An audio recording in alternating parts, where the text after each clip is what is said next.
En el verano de 1999, Keanu Reeves se encontraba en la cima de la fama. Matrix había batido todos los récords, redefinido el cine y lo había convertido en un ídolo. Los estudios le ofrecían contratos millonarios como si fueran ofrendas. El mundo lo veneraba.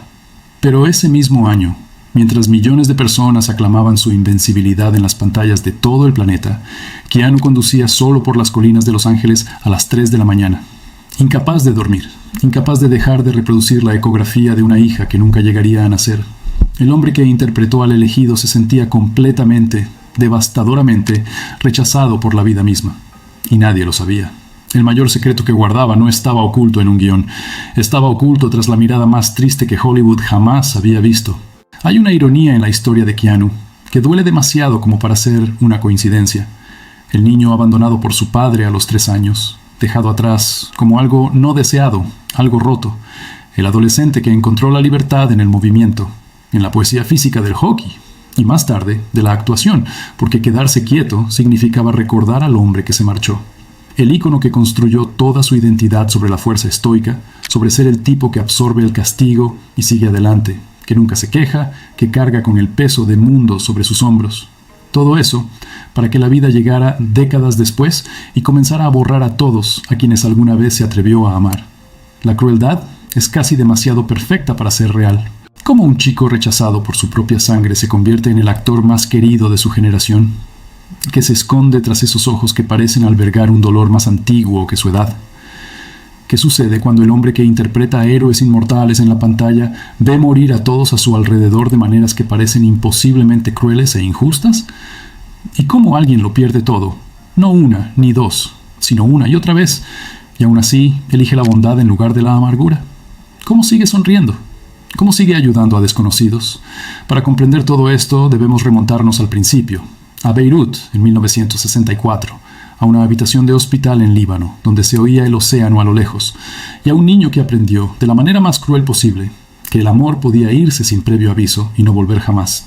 Keanu Charles Reeves llegó al mundo el 2 de septiembre de 1964, en Beirut, Líbano, una ciudad que más tarde se vería devastada por una guerra civil, pero que entonces aún brillaba con la belleza y el potencial del Mediterráneo. Su madre, Patricia Taylor, era una diseñadora de vestuario británica que trabajaba en la industria del entretenimiento, una mujer de feroz independencia y fuego creativo que vestía a leyendas del rock y comprendía la naturaleza efímera de la belleza. Su padre, Samuel Nolan Reeves Jr., era un geólogo de ascendencia hawaiana china, un hombre cuyos ojos oscuros Keanu heredó, pero cuya presencia apenas recordaría. En esta familia no había privilegios, no había contactos en Hollywood que le abrieran el camino.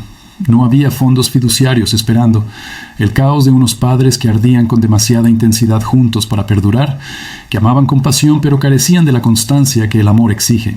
El matrimonio se derrumbó antes de que Keanu pudiera formar recuerdos duraderos. Cuando tenía 3 años, su padre se marchó de sus vidas y siguió caminando, desapareciendo en una niebla de abandono que atormentaría a su hijo durante décadas. Samuel reaparecía esporádicamente a lo largo de los años, como un fantasma que olvidaba que se suponía que estaba muerto, para luego desvanecerse de nuevo en el silencio. Cuando Keanu cumplió 13 años, su padre estaba cumpliendo condena por vender heroína en un aeropuerto, y la frágil esperanza de reconciliación que quedaba se hizo añicos, demasiado pequeños para recuperarse. El niño observó desde la distancia cómo su padre se convertía en un ejemplo de lo que no se debe hacer, un hombre asociado al fracaso, una advertencia sobre lo que sucede cuando uno desperdicia su vida. Patricia se volvió a casar y se divorció varias veces, desarraigando a la familia por todo el continente en busca de algo que nunca parecía encontrar. Toronto, Sydney, Nueva York. De vuelta a Toronto, Keanu asistió a 4 institutos diferentes en 5 años. Siempre fue el chico nuevo, el marginado que intentaba descifrar lenguajes sociales que aún no dominaba. Desarrolló una tartamudez que lo hacía refugiarse aún más en el silencio cada vez que se sentía observado, juzgado o vulnerable. Las palabras se le enredaban en la boca como una cuerda anudada, y aprendió muy pronto que el silencio era más seguro que el ridículo. La escuela se convirtió en un campo de batalla en el que se negaba a luchar. Fue expulsado de una institución por ser, en sus propias palabras, demasiado revoltoso, demasiado incontrolable. Otra lo expulsó cuando el sistema decidió que no encajaba en sus estrechas definiciones de éxito. El aula se sentía como una jaula diseñada específicamente para atrapar almas inquietas, pero en casa, a altas horas de la noche, Keanu leía con voracidad, devoraba historias como si fueran oxígeno. Comprendía instintivamente que existían otros mundos, universos paralelos a los que se podía acceder a través de páginas y pantallas si uno sabía dónde encontrar la puerta. Años después, con una voz suavizada por el tiempo, pero que aún conservaba las huellas de aquella vieja herida, confesaría con brutal honestidad: tuve una infancia muy nómada. Nunca sentí que perteneciera a ningún lugar. Siempre fui un marginado, y aprendí pronto que la única persona con la que realmente puedes contar es contigo mismo. La confesión quedó suspendida en el aire como el humo de un viejo fuego, de esos que nunca se apagan del todo, que arden lentamente bajo la superficie esperando oxígeno. A los 16 años, todo lo que podría haber sido se derrumbó. El hockey se había convertido en su santuario, la pista de hielo el único lugar donde su cuerpo podía hablar, en lugar de su lengua tartamuda. Tenía un talento genuino, lo suficientemente bueno como para soñar con ser profesional, lo suficientemente bueno como para creer que esta podría ser su salida de una vida que sentía prestada y temporal. Entonces se lesionó tan gravemente que los ojeadores dejaron de llamarlo, que el sueño murió en una camilla en algún lugar de Canadá mientras su madre estaba ocupada con otro nuevo marido, y su padre existía solo como un nombre que rara vez pronunciaba en voz alta. Para la mayoría de los adolescentes, esto habría significado el fin de la ambición por completo. Para Keanu, de pie entre las ruinas de su único plan, todo estaba a punto de convertirse en un giro inesperado hacia algo que lo cambiaría todo.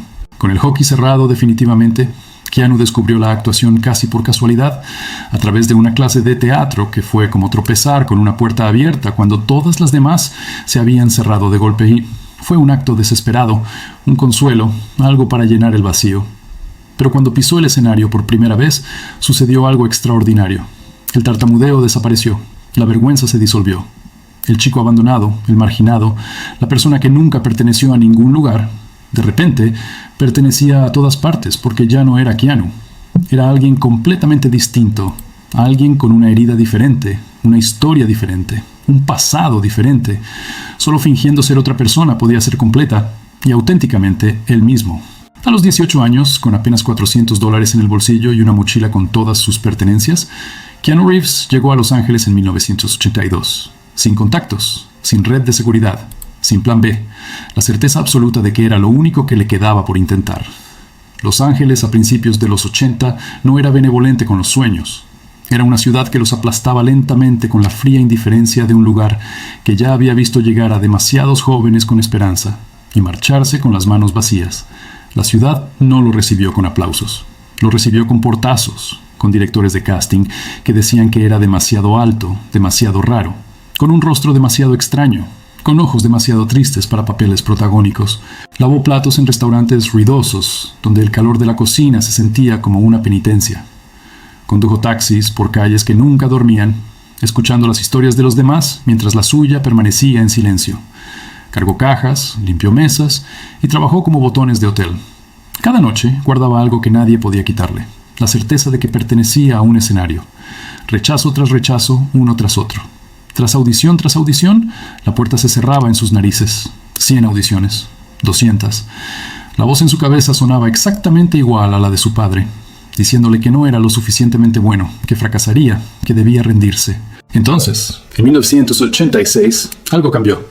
Un pequeño papel en una película para televisión, luego otro.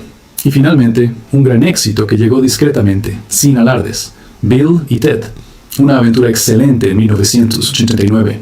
No era Shakespeare, no era prestigiosa, pero era suya, y el mundo respondió. La película recaudó $40 millones con un presupuesto modesto, y de repente los estudios lo llamaban.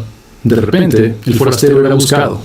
De repente, el chico en el que nadie creía era alguien con quien todos querían trabajar. Pero el éxito llegó con un precio devastador. En 1991, su novia Jennifer Syme dio a luz prematuramente a su hija Ava. La bebé nació muerta. Nació sin respirar. Nació sin vida. El dolor que siguió no se manifestó con llanto. Se manifestó con entumecimiento, con silencio, con ese tipo de dolor que no tiene a dónde ir porque es demasiado grande para las palabras. Luego, de forma insoportable, en 1993, Jennifer falleció en un accidente de coche. La mujer que amaba se había ido.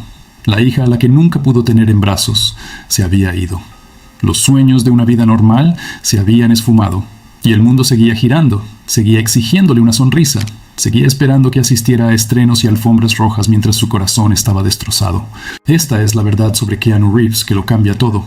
Se convirtió en leyenda no a pesar de sus pérdidas, sino gracias a ellas. Cada papel que interpretó después llevaba el peso de un dolor genuino. Cada escena de acción no era solo coreografía, era catarsis. Era el único lenguaje que le quedaba para expresar lo que no se podía decir. Y lo dio todo, porque ¿qué más podía hacer sino seguir adelante?